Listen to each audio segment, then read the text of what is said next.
You're on. Okay, perfect. Well, I'd like to welcome you all to this event tonight.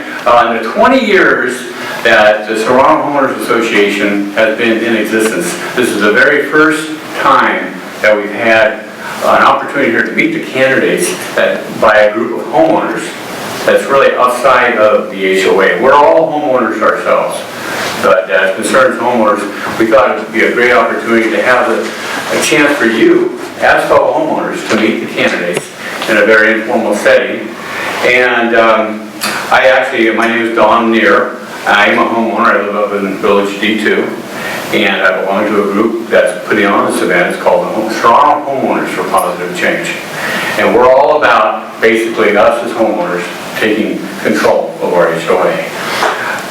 The Serrano HOA, however, which is again another entity, will host another candidates night on April 22nd, which will be about 1.5 weeks after you receive your ballots in the mail. And that is why we're hosting this event tonight, because we thought it was important that the homeowners be able to meet the candidates before they receive their ballots, so they can put a face with the information that they're receiving in the mail. And also, if you're so inclined to vote when you receive your ballot, that you'd have a better idea who the candidates are. And not just from what you would read in their candidate statement. So this event is being videotaped tonight, so that it can be shared with other members of our community.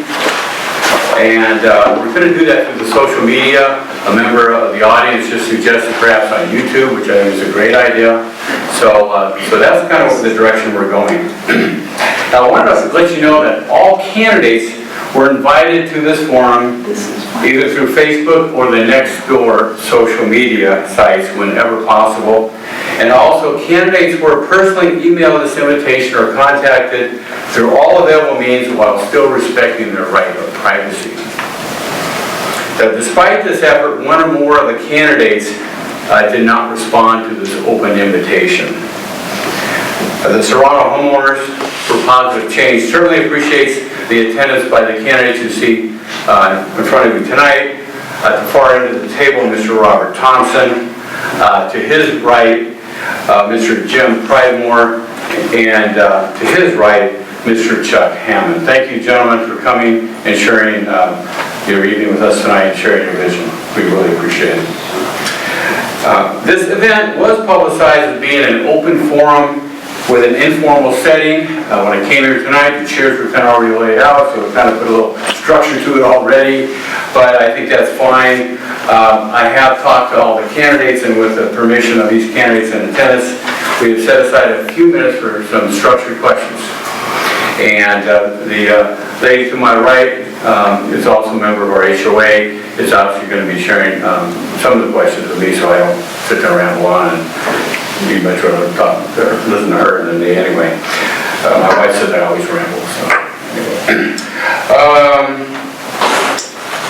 What I'd like to do is get the structured questions. We'll give about 3 minutes for a basic introduction. I'd like to invite the candidates to come up one at a time to the podium here. They can give an introduction for maybe 3 minutes. This is what we're shooting for. That way we can keep this thing down to a manageable time. And then we have only 4 questions, very simple questions. Give you a chance to kind of share your vision and your qualifications, etc., to the group here and to those that are watching on the YouTube. And that should run for about an hour, actually, by the time we get home, if that's okay with everybody. And then finally, at the end of it, we're going to give them a chance to do a summary, and then we'll open up the questions to the audience for brief questions with about a 3-minute response to each question there. Okay, so that's the game plan. Is that okay with you gentlemen? Okay, perfect. So with that in mind, I guess I'd like to maybe I'll just start at this end of the podium and work our way down. If that's okay, I'd like to invite you to come up for about 3 minutes, give an opening statement to the audience about who you are and whatever information you want to put out. It's totally open. I'll come up there? Yeah, so I'd like to introduce Mr. Chuck Hammond.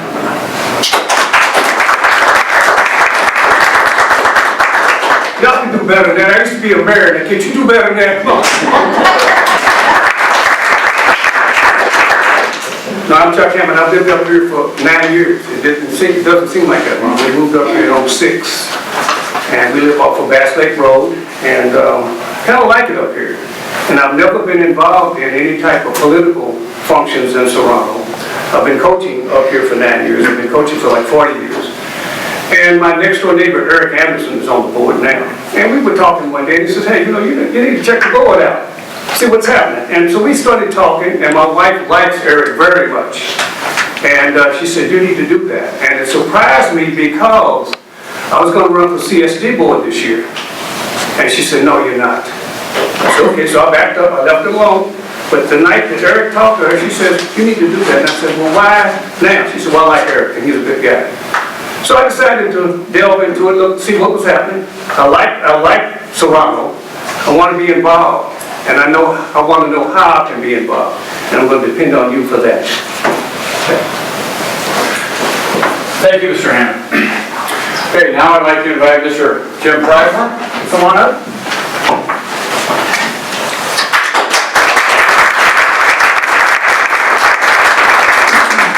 Hey, tell them where you're from. From Terre Haute. What about the other part? Come on. You got me going. Good guy. E-Town, Kentucky. Good. That's where my mother and dad were born, and he spent a lot of time in E-Town. He's a basketball player, Kentucky, Indiana. So anyway, my name is Jim Pridemore. I never thought I would be in this kind of position. We moved to Serrano in 2011, October. We loved it up here, and I still love it up here.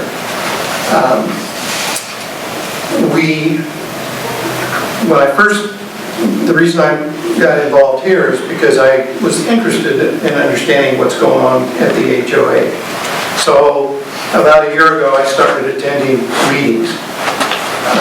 And as I attended the meetings, I learned about things that a lot of people don't learn about because there's hardly everyone that attends the meetings. We had a problem in our village where we had constant water running in the streets. It had been going on since 2003. So after coming to the HOA, people would complain and nothing ever got done. So I said, what you have to do is you have to go to the board of directors and give them a presentation on what the problem is. So I did that, and I put together pictures, I put together a website and got testimonials from my neighbors, got documentation back from 2003, and all of this, and I put this together on the website. I got testimonials from the people, and I had a pretty good case because I had pictures and maps and everything else showing where all the water problems were. And then when I gave my presentation, I was able to show them letters from 2003 about all the complaints. And then I was able to show them what people are saying in 2014. Same thing. Then there was another letter in there that said that in 2003 they were aware of the problem and they are working on it. And so once I got done with my presentation, everybody pretty much realized that somebody dropped the ball here for 12 years or whatever. 30 seconds. 30 seconds. So anyway, needless to say, I put together a project and it's being completed. It got me involved with the HOA and I've learned a lot. And Mr. Thompson was at the meeting, a lot of the meetings. He inspired me through his efforts to say, hey, we can do this. We can make change in the community. So I set out to do that. All right. Thank you, Jim. Okay. Mr. Robert Thompson.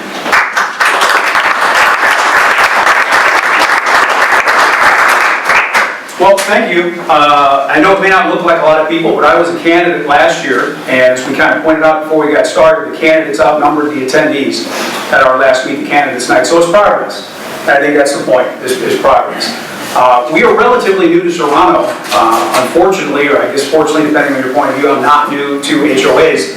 My wife and I lived in Thomas Park when that was a new development in Sacramento, and I was part of the first owner-controlled board of directors. After the developer board transitioned out, we all had owners transition in. So I learned a lot about how an HOA works and its function, and it helped me kind of develop the idea that the HOA's primary function should be the service of the members. In Serrano, like Natomas was a very large HOA, 4,000 homes, 14,000 people, almost a $4 million operating budget. It was the size of a small city, and so is Serrano. And unfortunately, in my experience, the board of directors and the HOA has become like another layer of government for a lot of people. And folks that have tried to put in backyards, or left trash cans out too long, or left a car on the street overnight, accidentally are starting to kind of have that transactional relationship with the HOA, where you get letters with pictures and fines, and that's not the relationship that we should have. Like many of you that I've spoken with over the past year or so, there's a moment when the HOA treated you in a way that you didn't feel was right, you didn't feel was fair, you didn't feel was courteous, and that happened to me as well. I had no interest in being involved with the HOA in Serrano. My wife had given me strict instructions, we're not going to get involved with an HOA again. Unfortunately though, some things that happened in how we were treated that made us feel more like renters here than owners, and that's not right, and we can do better. So I started to get involved. I came to the meetings to start to get into some of the issues, and I found out a lot of things that I think we can not only improve on, but some things we need to fix about how things have been done in the past. I think we can address that. Moving forward, I think we just have to fundamentally reorient the board of directors and staff to realize that they work for the owners here, and that the owners have to come first in everything that we do, whether it's salary, whether it's CC&R enforcement, whether it's design review, whether it's when time you hold the meetings. Everything needs to be centered around the owners who pay for this entire enterprise. And the more I saw, the more I came to realize we're out of alignment fundamentally with that. So I based my entire campaign on the idea that we put owners first in everything that we do, and everything else will follow. We will attract quality staff, we will keep our standard of living, we will keep the high quality that Serrano has become, but we can do that with an eye towards keeping the owners first, and not necessarily the interests of other parties or staff that I think are where we're at right now. So with that as my overarching design, everything I've done and everything I've found is geared me toward that direction, that if we just stick to that simple fundamental precept of owners come first and the owners association, we'll be okay. Great. Thank you. Okay, thank you. Okay, so